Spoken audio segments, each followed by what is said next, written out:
Welcome to the Restoring Balance podcast, where two lifelong friends get together to rewatch and discuss why they love Avatar: The Last Airbender. I'm Mike. And I'm Jim. Today, we're discussing Book 1, Episode 16, The Deserter.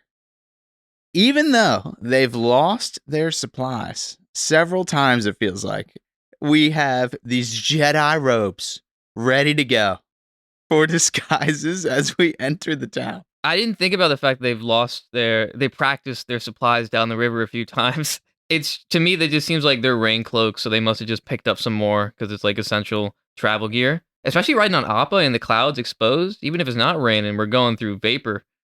True. Oof, that'd be cold and breezy. And wet.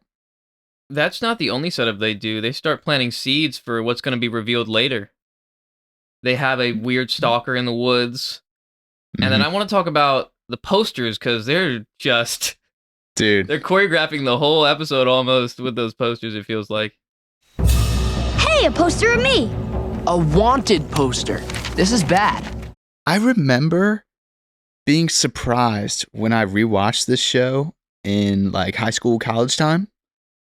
I never recognized the poster that they focus in on as Jeong Jeong. Never. I feel like he looks so different than his poster still. But it's because that's from when he deserted from the military, I would assume. True. Which was a while ago. Yeah. And his hair is unkempt when they find him. It's all like bushy. He's in rags. In that, he's got dark hair from being younger. It's combed back. It's in the traditional like knot of a firebender. I remember that so much because when I was rewatching the show, it had been a long time, and I knew that they were serious with their writing and that they planted seeds like we've talked about so much already. And I remember pausing it on my laptop, in my lap, in my freaking bunk bed. Is this your flu watch or something? Yeah, when I think I was like really sick with like pneumonia or something. But it's like, I don't need anything. I've got Avatar. Yeah, that's all I needed, dude. And I was sick for like a week, man. I remember pausing it and being like, who is that? And I couldn't come up with anything until later in the episode. I was like, oh, I see what we were getting at here. Oh, until they directly told you? Yeah, exactly. When we meet the other defector from the army, who's the goofy guy serving under Jeong Jeong, I didn't recognize him from the poster. You didn't? When Jay helps them get to Appa and escape from the town, they're like, wait a second, you're running from the Fire Nation too. Oh. He was on the posters at the beginning too. It was him, Jeong Jeong, the Blue Spirit, and Aang. Which I do love that they included the Blue Spirit there. Yeah, that's just fun. That's just fun. Yeah, of course. Oh, I was just thinking, it's crazy how Zuko's not in one of those, because I was thinking about how he becomes a fugitive later. But he is in one of those. He's the Blue Spirit. Yeah. Wow. There was one more poster, though. It was for the festival. Yes. And when they look at it, we get the Fire Nation leitmotif. Mm-hmm. We got I don't know, like the horns or the bell. It was like that dong. Yes. Yeah, that one? That's the one, actually. Oh, nice. And so that was a nice touch. Dude, when they were focusing on those posters, you also pointed out how off to the side, separate from the episode's focus on Jeong Jeong's poster, that Aang makes this giant leap as they walk away from the posters. And I'm telling you, my one-track mind has never looked over there for whatever reason. And I just needed to watch that back. He ascends at an insane speed, and then he falls like a rock on Appa. Imagine being able to do that, man. He must have jumped 50 feet. Yeah. Because of the angle of the like camera they were showing us. It was like a video game where you have like a super jump. I really like how in this episode we get some cultural exploration of the Fire Nation. Get your genuine Fire Festival masks here! At least the local culture of this town. Yeah. They're having their Fire Festival, was it? Oh no, not the Fire Festival, bro. I guess so. I can't remember what it was called. The thing I'm missing though, from this being a very isolated town, is everybody just sounds the same everywhere in the show, which I get. Like, we can't be inventing new languages and new accents and everything for this kids show, even though they did go really far for a lot of other development. Or hire more voice actors. Yeah, it is. I am starting to notice at this point that there's a bit of a repetition. Yep. We get Robin's voice actor again as the magician. How about you, little lady? Oh, she's shy. He can't keep getting away with it. Dude, they love him. It's a good voice. I agree. When they're on stage with Robin's voice actor, we get another mini version of this episode's plot, just like we have with so many other episodes this season. Katara is in the center of this fire that can't be controlled, right? And later on in the episode, as much as Aang would like to think that he can control the fire that he's just learning how to bend, he certainly can't. Interesting. I guess Aang makes a mistake in both, too, because that was really foolish of Aang to jump up on stage. It was obviously it's a show. That's the point. And he jumps up and reveals he's the Avatar in front of everybody. Boneheaded move. I agree. You literally said boneheaded move when we were watching the episode. Shake my head. Yeah, literally, man. And then later he makes the mistake of just not thinking about it. He hasn't played with fire before, so he burns Katara. So it's 2 times where Aang makes a mistake around fire. And listen, they're whipping these kids into a frenzy, okay? With the puppet show and the fire flakes, they're out of their mind. When the guy on stage is gesturing to Katara and she doesn't want to get on, she gets shoved by a random kid in the audience. Dude. She's forced onto the stage. That was crazy. We had to watch that back to see who pushed her onto the stage. Who was that? Just another little kid. And Sokka's just standing there, letting it happen. I couldn't believe what was going on between the 3 of them. When they were in the crowd? Yeah. I mean, he told Aang not to volunteer, didn't he? Or at least both of them did. But Sokka springs into action when Aang reveals himself. He doesn't waste a beat. He jumps onto the stage and begins to like untie Katara because she's kind of bound. So at least when it goes south, he's like, "Oh, great," and jumps on and gets Katara out. As they're found out on stage, and we get Jay saying, "Here, follow me. I can get you out of here." I remember not knowing if this guy was going to be like a bad guy or a good guy, right? Because he's this masked figure that's just shown following them around a little bit. So when he ends up saving them, I'm like, oh, nice. This is going to be a cool ally for the episode. Mm-hmm. Then he just ends up being this goofy dude. Yeah, they do not care about this guy. His jokes are pretty funny. Everything will be fine. He's a great man. Great man. Apparently, he's a reference to a movie called Apocalypse Now. Have you seen it? That's like famous. Yeah. I've famous. not seen it. Neither have I. Makes me want to now talking about it, but I hear that all the time. When he leads them out of town and they get stuck in that alleyway, seeing that it was just a wagon perfectly placed at the end really makes me think that we could have gone under it or just climbed around it, to be honest with you. But it did leave for a nice reminder of the Appa whistle. Yeah, we need that reminder. And Appa does come in and really do it to him. Aang could have just blasted the cart out of the way with air. Right? He does that all the time. Yeah, maybe since it didn't have cabbages. They're famous for destroying cabbage carts. Why can't we do a firework cart?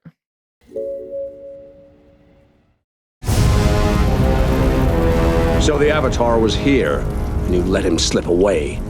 Yes, sir. But other than that, the festival went off without a hitch. Crime rates were down. I don't care about your local crime rates. Yeah. Zhao has taken over the Avatar hunt. I'm feeling bad for my boy Zuko right about now. Yeah. Wow, he wasn't in this episode at all, huh? No Zuko app, 0 out of 10, to be honest. That's tough. Come on, dude. It was really good out of 10, though. He had a small cameo as the Blue Spirit in a poster. True. In the opening. We'll count it. 10 out of 10. There you go. Zhao has taken the mantle completely. But, oh wow, this is a great app. This episode is the first time they've explored Aang seriously trying to get firebending teaching. We got backstory on Zhao, something I probably would have never expected out of this show. We learned about a hidden ability Katara has, and we had a huge mistake from Aang that jeopardized his relationship with his closest friends. This is a huge app. And I think they really do a good job of bringing all those things together and more. Couldn't they have just put some of these things in The Great Divide, though? I wish they did. Maybe we could have just taken a couple of these ideas and shifted them right on over into that big old canyon. Yeah. The fact that we get Zhao's backstory, like you're talking about, well, part of it is welcome to me, and the fact that it is used so well to characterize the way that he is and how his ego fuels him. The interplay between Zhao's personality, Jeong Jeong's personality, and Aang's personality and how they interact with each other is beautiful. They inform each other retroactively, like painting a picture of how they've interacted in the past. Jeong Jeong is so upset with abuse of fire, and when we learn that Zhao was his final student, it makes perfect sense. Zhao throughout this whole time has been so reckless, so hot-headed.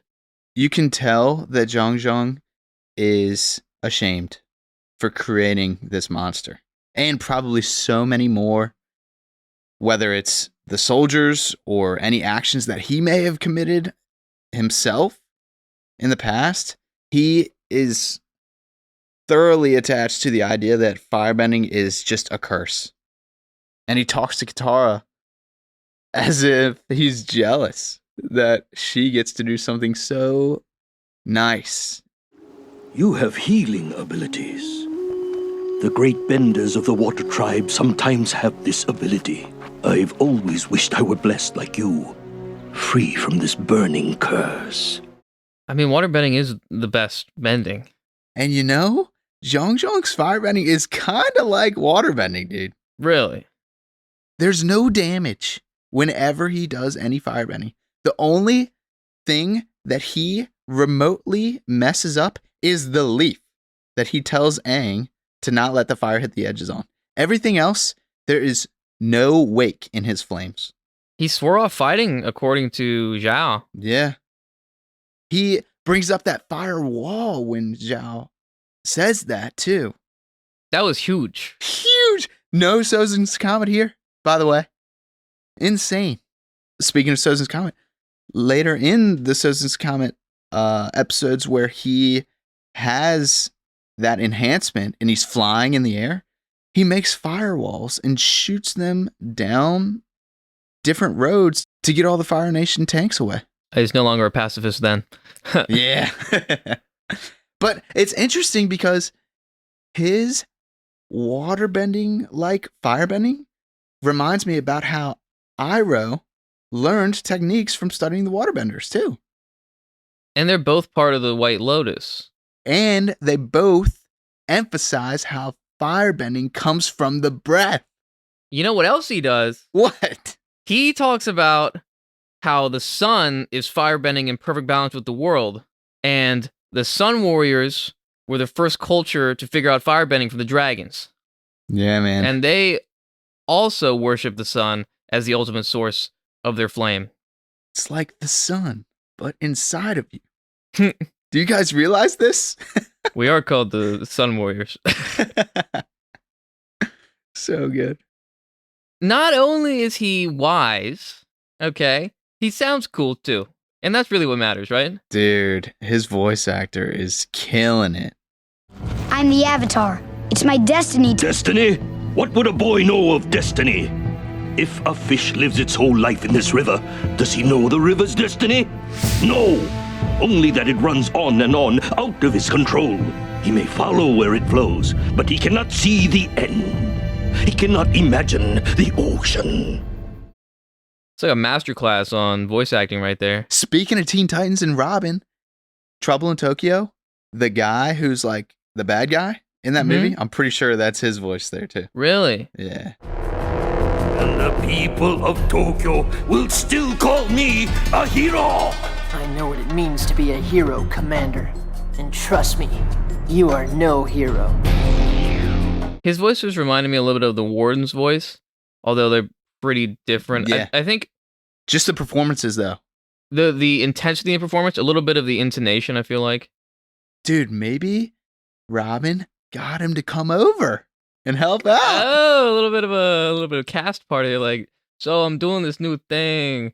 Yeah. It's called Avatar. Want to come hang?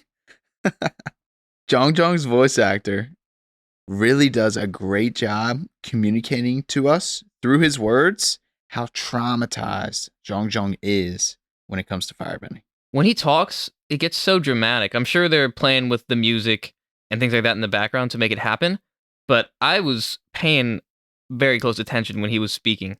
Big time. I think it was also because he was attacking Aang with his words. Yeah, he's not the best teacher.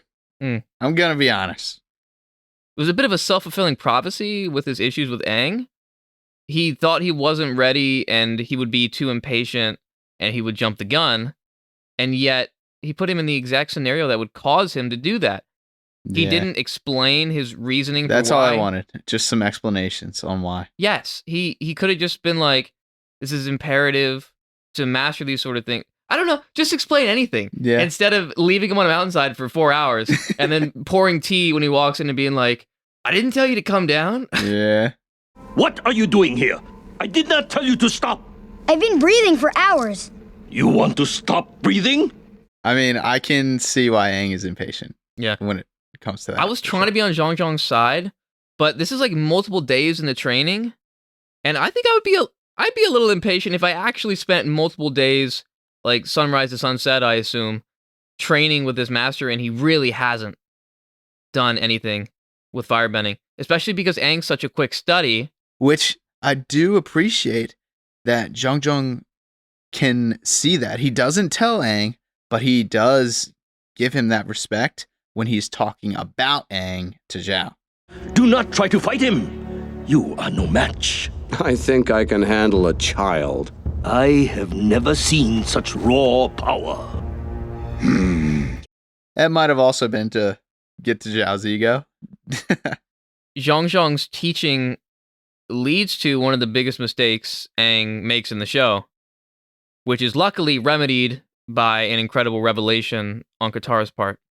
That's a stressful scene. When he burns Katara, it really put the fear of firebending in the whole crew. And I'm not sure they even needed that because been fighting the Fire Nations at the very beginning. They know the damage. Right. Well, Sokka and Katara especially. Aang is... He was flippant this episode.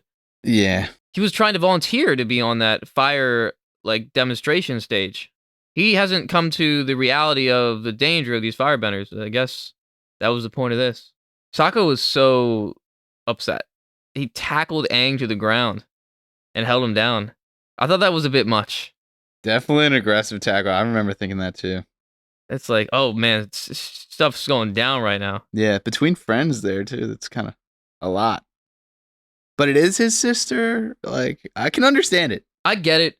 If crazy things happen, you could do that out of the sheer adrenaline. Mm-hmm. But Aang wasn't a threat. I've talked in a previous episode of the podcast about how I remember in elementary school, I got really mad one time at recess and threw a soccer ball in a friend's face. Yeah. And I will never forget that. It was a horrible thing that I couldn't believe that I did. And I relate to Aang in that same way because after that happened to me, I was like, I'm never going to play soccer again, But I love soccer, And of course I did end up continuing to play again, just as Aang does end up firebending again. But it's all about doing things right, and you have to learn to do them right. Unfortunately, sometimes the teacher is failure. That's a good point. Unfortunately, I never failed at anything. This freaking guy, man. Maybe one day I'll talk about it. When Jay told Aang that Jeong Jeong can tell he hasn't mastered waterbending or earthbending yet. Wait, how does he know that? He saw the way you walked into camp. He can tell. He says he can tell by the way you walked into camp. Aang mentions that he has to master all the bending disciplines, and Jeong Jeong, of course, emphasizes that you first need to master discipline itself. But I find it so interesting that with how certain Jeong Jeong was that he was not going to start helping Aang here, he changes his mind so quickly when he sees Roku. Jeong Jeong was taking him very lightly and just calling him immature and all this sort of stuff, which I guess is kind of true because Aang's young. But first off, he's making a lot of assumptions about Aang. And second off, there's an important reason why he needs to be here. And you'd think Jeong Jeong would know that better than anyone, considering he defected from the Fire Nation, presumably because of the atrocities they made him do. I mean, he swore off fighting. Isn't this how he can give back? Isn't this how he can fix part of what he caused? Yeah, it seems like this is almost not important enough to steer Jeong Jeong away from what he's currently prioritizing. As if what he's working on right now is going to have a bigger impact than training the Avatar to go against the Fire Nation. And what exactly is he working on in his hut? Yeah, exactly. I don't know what we're doing that could possibly be more important than this. I get that it's him truly living to the wisdom he's accrued over the years of how things need to be done in a certain order, and the wrong people can't have certain information, and when you're not ready, you're not ready. But this is a serious situation. Unfortunately, it is borne out that he was right that Aang wasn't ready. It's even more unfortunate watching as an audience member because we haven't seen a lot of people that are willing to go against the Fire Nation. We've seen Xiaoyu in the Winter Solstice, and now we have Jeong Jeong, who is a master, but he is unwilling to help Aang. So it's like, okay, what are we going to do now if this isn't going to work? And look how it turned out for Xiaoyu and Jeong Jeong. Xiaoyu arrested, locked up, never to be seen again. Can't believe they don't revisit him.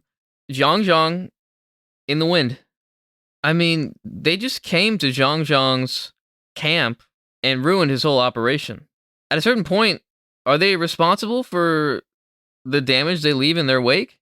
They touched on that with the Kyoshi Island thing, because Aang was feeling guilty he stayed too long to attract Zuko. But they just keep doing it everywhere they go. Even when they're running from pursuers, they destroy cabbage carts, they knock over merchants, they cause like local chaos, and then it goes all the way to destroying the machinations of people trying to do good in this world. Yeah, I wonder if it's supposed to be presented in a way that if you're trying to spearhead such radical change in such a world, that is almost guaranteed. Like your efforts are going to cause problems, but you have to keep going. To me, that idea emphasizes the scale of the world. Because if Aang was a fully realized avatar, he could do it. We wouldn't have these problems that we're leaving in our wake. But that's the whole show, right? We see Roku in this episode and how much respect Jeong Jeong gives him. In fact, it's enough to change his whole mind about helping Aang, right? He knows that Roku has the power to do it too, or any fully realized avatar has the power to do it. So it reminds the audience that our goal, our ultimate goal here, is one that will work, but it's going to be hard to accomplish. Aang got dealt such a bad hand, man. This could be one of the worst situations an avatar has been put into. I think it's part of what makes it feel so satisfying is because we so thoroughly understand that fact. It's established every episode. Yeah. It even opens up this episode with them kind of being starving because they're on the road. Or at least Sokka's starving. Those fire flakes for him. Roku says, I have mastered the elements 1,000 times in 1,000 lifetimes. The thing is, it makes me think back to all those 1,000 times. What was going on in those avatars' lives, man? Here, now, come with me on this, okay? What you got? In Korra, they look into what bending is like in an industrialized age, and they begin to apply technology on top of bending to get unique outcomes, right? Okay. Now, the Avatar has access to his past lives. Mm-hmm. That's an unparalleled source of true historical memory of past ages, right? Mm-hmm. We have records for a couple hundred years, and then before that, we have like stories and some books and like oral traditions of cultures. If the Avatar could truly tap into his spiritual memory, you could recreate a true history of the world, at least from his perspective of the situations he was in. And not only that, you would have the culminated wisdom of 1,000 lifetimes within one man. If you spend enough time, man or woman, if you spend enough time meditating, harnessing, sharing, he's a library. He is. That's an interesting thought. And he should know the circumstances, at least, of the very first Avatar. He could have the information about maybe where the Avatar state came from. That's not necessarily true, because he could have just been born into it, and then he had it, and then it was a slow process of realizing that these abilities were with him. And not only that, do you have anything to say about that? Sorry. I really want you to see Korra. And not only that, we don't even know where bending or the Avatar came from. That's not explored in this show. In Naruto, spoilers, I'll keep it light. In fact, this isn't even a spoiler. They do talk about some of the origins of genjutsu and ninjutsu. And chakra. But nothing here. We barely even go to the spirit world.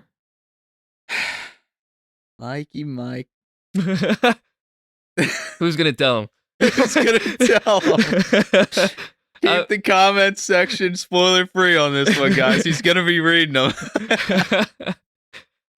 Leave a comment if everything that I just said was explained in Korra, which I haven't seen. Okay.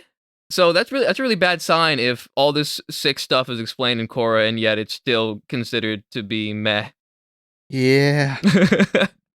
I'm just not going to respond because it'll be spoilery. But I like what you're thinking. Listen, no one can say I'm not thinking. There you go. I think it's time to talk about the fight that Aang has with Zhao. Okay. Jeong Jeong hits us with a really cool firebending magic trick. Way better than Robin earlier in the show. The disappearing act? Yeah, really good. Zhao immediately spots it. Apparently, he's seen it before. Aang comes rushing in, and this is just after he's had this traumatic moment with firebending. Immediately, we can tell by the way Aang carries himself through this fight that he has been listening to Jeong Jeong. He actually took the stuff to heart, and his mistake let it sink in. I guess that's what he was doing when he was meditating in Jeong Jeong's spot. He was just replaying it and being like, wow, I did make a mistake. Jeong Jeong was right. What should I have been learning from his teaching instead of complaining? We skipped a really important part, though. What's that? What about when Zhao was talking to Jeong Jeong? Said a little something, his catchphrase, actually. Just making sure that Jeong Jeong knew his title.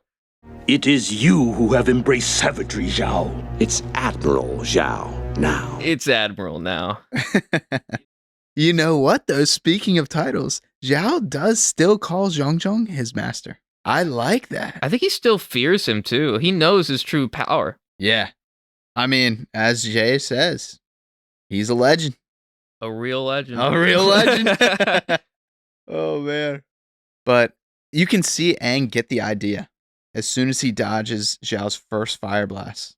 He is ready to play into it, saying anything he can to play towards Zhao's ego, talking about how, oh, I thought you were just getting warmed up. I was. I thought you'd be better than Zuko. Excellent rising. Really good. Really good. Grade A ribbing. W insults. The boats being destroyed by Zhao's recklessness reminds me of the line Iroh said when the pirate's boat was stolen during the waterbending scroll episode. Are you so busy fighting you cannot see your own ship has set sail? We don't have time for your proverbs, Uncle. It's no proverb. This is another situation where people being way too emotionally involved not only leads to their downfall, but leads directly to their boats being destroyed. Yeah, that's true. He says, You haven't thrown a single blow. No, but you have. And oh man, he is torn up about that one. Bleeding hog monkeys. I really like that Aang finishes this fight with Zhao and comes out of this traumatic experience from this episode with an understanding that firebending requires delicacy, discipline, and just an overall care to avoid hurting others. And I think that plays a large part in his decision later on in season 3 to allow Zuko to be his teacher. Zuko prefaces his argument for being Aang's teacher with these things in mind. The fact that they built into one of the 4 major bending types a fundamental misunderstanding about where its power comes from and how to manage it is a crazy technique for world building. Because the Fire Nation has been perverted in recent times to use rage and anger, and they've forgotten the old ways. They lost touch with their culture, and it's led to the way they act now. Often the way to really find yourself is to serve others. And that's what Zuko does. And that's what sets him on the right path when it comes to firebending. Right now, firebending culturally is completely self-serving, and they've lost touch with themselves. I find that idea so relatable. We're all born into this world not knowing anything. And then we slowly try to understand what's happened, and we're shaped by the cultural norms around us and the people around us. But then when you invest enough time into a discipline or developing an aspect of yourself, you begin to shed these preconceived notions that were wrong the whole time. Mm-hmm. And you begin to, hopefully, reach towards truth. And this is a really realistic demonstration of how something so important as the source of your power and the identity of your culture can be wrong. It really makes you think. Really makes you think. This episode closes with one more reminder that Katara has unlocked a new ability here. I'm glad they retouched on it. Yeah. I probably would have forgotten. It was a bit abrupt, her unlocking, and I could have used at least a few more seconds of it happening or talking about it. And I just find it so funny that Sokka sees this happen, and he's like, "Are you freaking kidding me?" Now, you choose now to unlock this power.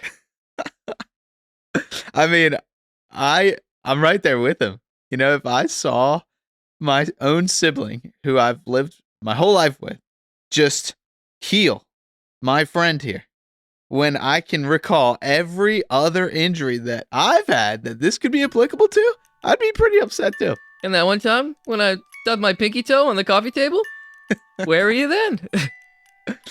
Oh man, could have been handy, Katara, but she will be. Yeah. After the war's over, these guys need to pick up these loose threads. Katara needs to go gather more spirit water and try freaking healing everybody. Aang needs to sit and meditate and write down his past lives. Yeah, they're doing all the wrong stuff, huh? What are they doing?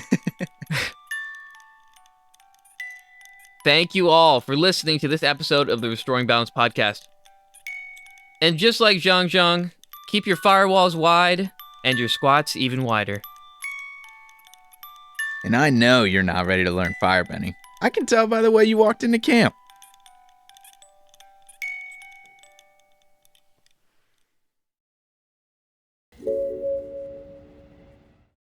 I thought of something, but it's kind of a different vibe.